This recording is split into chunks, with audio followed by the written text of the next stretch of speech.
Good afternoon.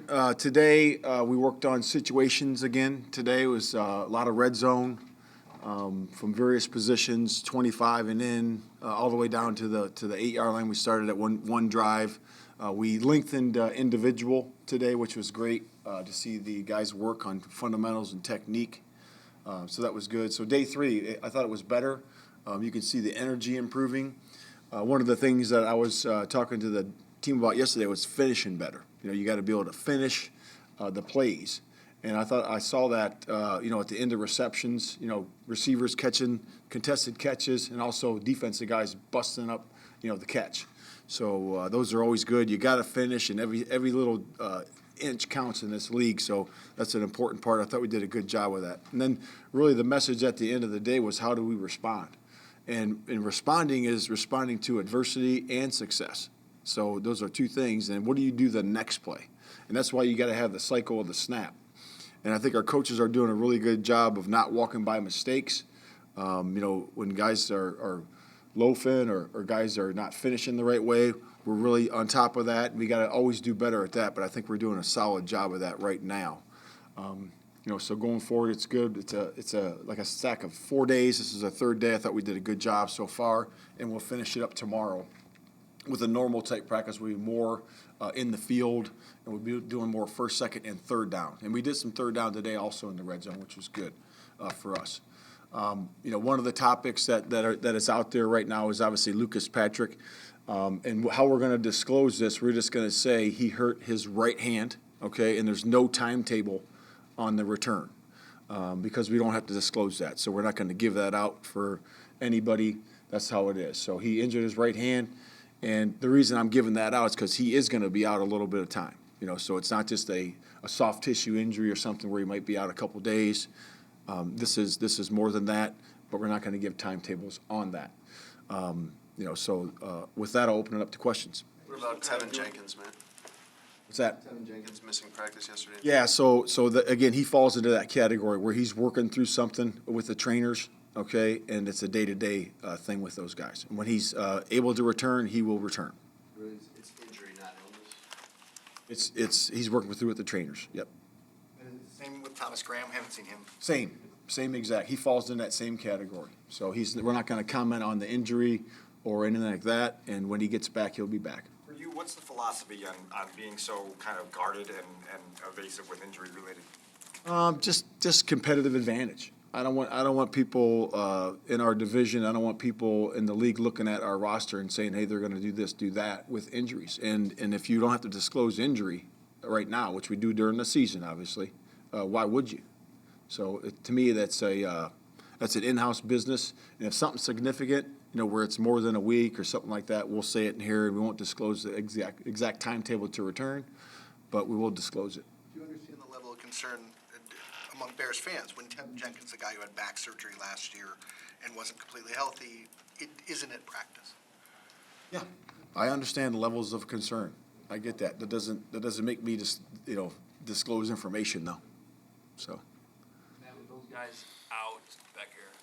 Yeah. And you still don't have Riley Reef taking team. Right. Kobe was out too. So across your offensive line, you had those 4 draft picks. Right. 5th rounder later, getting significant first team reps today.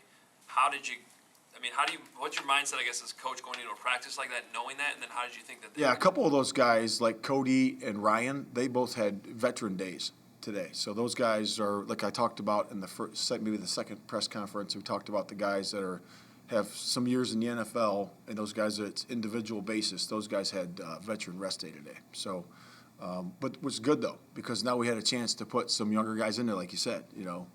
We had Braxton in there, we had Doug in there, we had all those the rookies in there. So it was good to have those guys in there. Great experience for those guys going against the one defensive line and the one defense. I thought that was excellent. And in regards to Riley, Riley's still working back in. So when you say work back in, what does that mean? Well, he's in a ramp-up phase because he hasn't been in the program, and he's coming off of, just coming off of where he was. And so what we're going to do is we work him into individual. Then we start to open up the reps. Hey, he's got 2 reps here, 4 reps here. He's got the whole period. Then he's got, 2 periods, and he's got, so forth and so on. You can just progress it as you go. how do you feel about your options at center when Lucas is not available? Yeah, I feel good. I mean, Sam's there, who's played the position. Doug's there.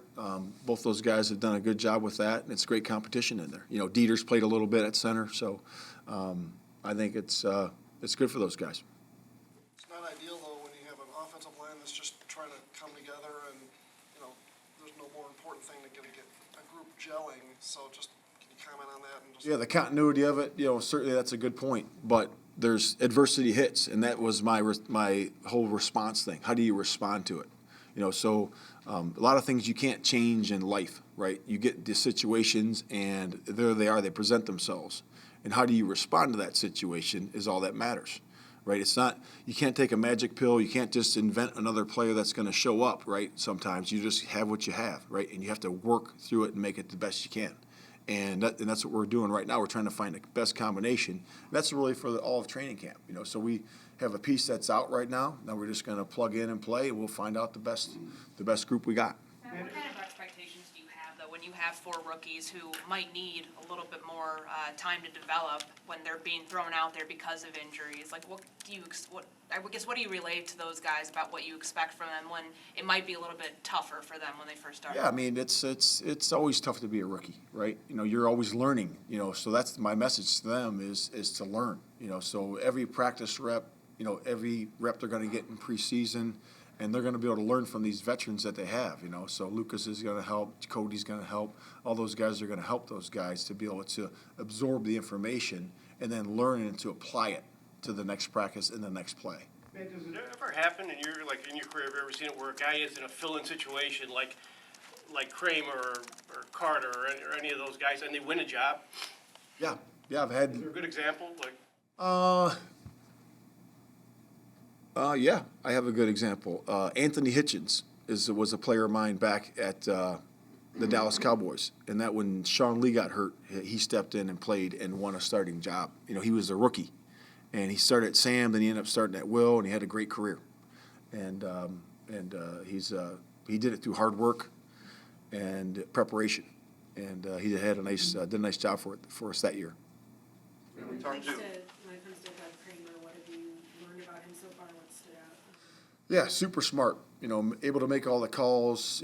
Sometimes you think, well, it's mentally it might be too big for somebody to be able to do that, to make the mic points and change protections. With the quarterback to be able to do that and make the line calls and be the point guy on that. So it's not, and he's able to do that. Now, the physical side of it, he has to learn, leverage and learn how to play and jump to the second level under control and be able to, stick and stay on linebackers and, understanding all those things. That's to be expected. You're going to have that as a rookie, and he's learning that, and he's athletic enough to do that, and we're excited where he is. What have you learned about David Montgomery? Serious, as practices have gotten more serious since the off-season program ended. He's been great.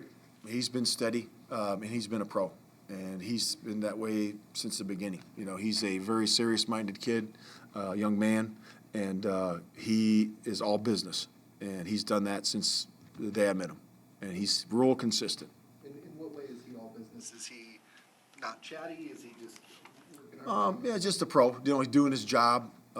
He's very serious, very intense guy, and that's a good at that position. Because he has to deliver the blow and take some and hang in there and do protections and square up on blitzers and he's done that.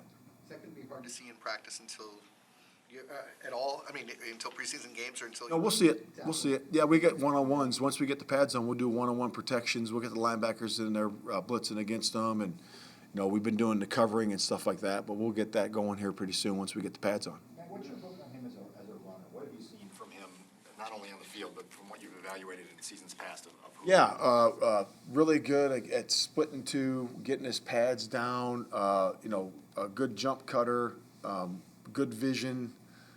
He's really good with the one cut and cut back, and I think he does it with great power. So I like him, and he's shown that he has a good grasp of protections, and he will square you up when you come inside, and that was the book on him when we played against him, and that's the same way I feel about him now. Matt, you talked in the spring with Justin, when he has a rough patch, about how he responds, and I know you mentioned that today. Was today a good example for you of seeing him take the next step in responding after he, might throw an interception here and there? Yeah, those are a couple of nice plays that the defense made. Brisker and Gordon, those guys all made nice plays. Those are nice plays they made. But that is an example of response. What do you do? And then the next series he came in and he was, they handed the ball for the first one, 2 more completions, and had a good rest of the practice. So that to me is always going to be at every position. I told the guys in the NFL, man, you're going to get beat. This is the NFL. These guys are good. You're good, but they're good too. So how we respond as an individual and how we respond as a team during the course of a game is going to help us get victories. Man, it's always hard to make judgments in the early days of camp, but you haven't even been in patch yet. But is there anything that Brisker has done so far that is an indicator of that he can do the same thing in a game in a real game against the NFL competition? Yeah, I mean, you can just see it. So I'm a big guy that looks at gear change where he can really speed up, and then body control after he does that to make plays, and he has that. So that's you have to be able to do that in the open part of the field. So some guys are fast, but they don't know how to control the body, to make the plays. And he has that. He has great body control, and you can see that, adjusting to the ball in the air to make an interception, adjusting to the alley, when the runner changes his angle to slow down, speed up, and to maintain the inside-out angle, to run the alley and make the hit. So he's done a lot of those things, and you can see it. It's evident on tape that he has it. Like you have on takeaways, how satisfying is it to see a practice open like that and both of you second-round picks, rookie second-round picks? No, it's good, and I said it the other day, ball hawks, that's what they are. That's why we brought them here. So a person doesn't change from college, into, if they have ball skills in college, they still have it. We enhance them by being fanatical and us practicing the way we practice and the drills we do, that we've done forever, and the new ones that we're incorporating now. We'll enhance that skill, but it's got to be a want to, and it's got to be, like Peanut, when he was here, he's talking to those guys about how to punch it out, and the details of that. And to me, that's exactly what they're doing. They're taking that to the next level. And again, it's you play like you practice. So we keep practicing this way, keep doing it. We'll do it in the game. One of the things you said in your opening statement was that every inch counts, right? Yep. You seem to be running a tight ship. The Bears have had a couple of seasons where the unnecessary roughness penalties, taunting penalties, things have really held them back.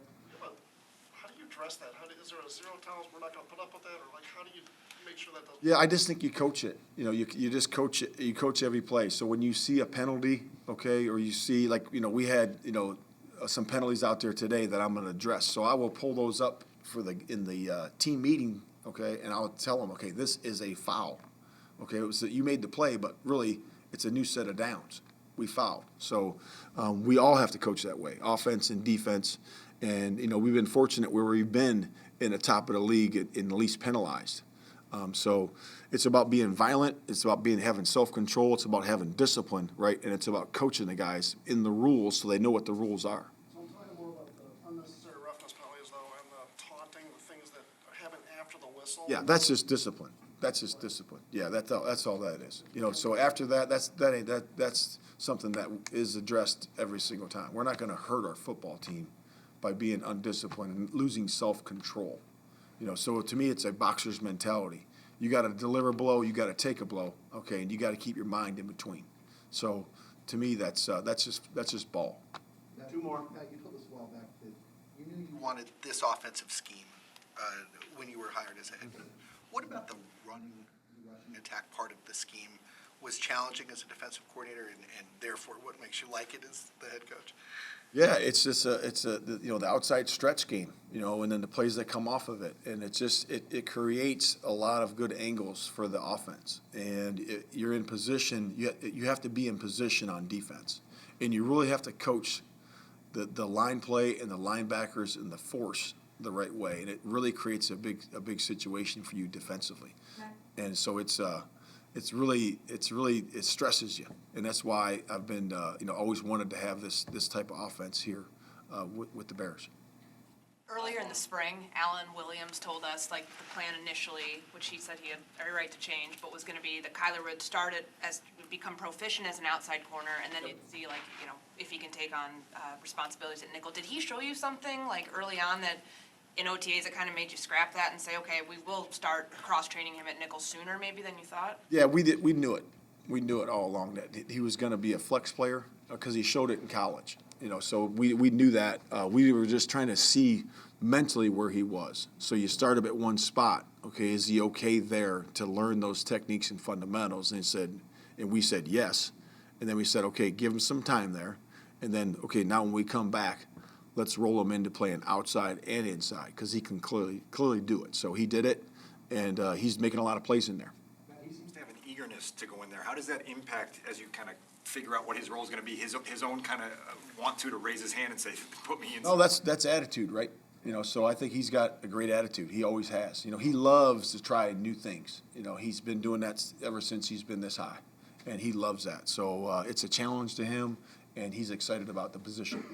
Are guys coming in from college though, like more proficient at playing the nickel? Because it wasn't it in the past where that would be not something that you'd necessarily entrust a rookie? Are they coming in now more ready to play that position? Yeah, I think so. It's a coveted position in college and in pro.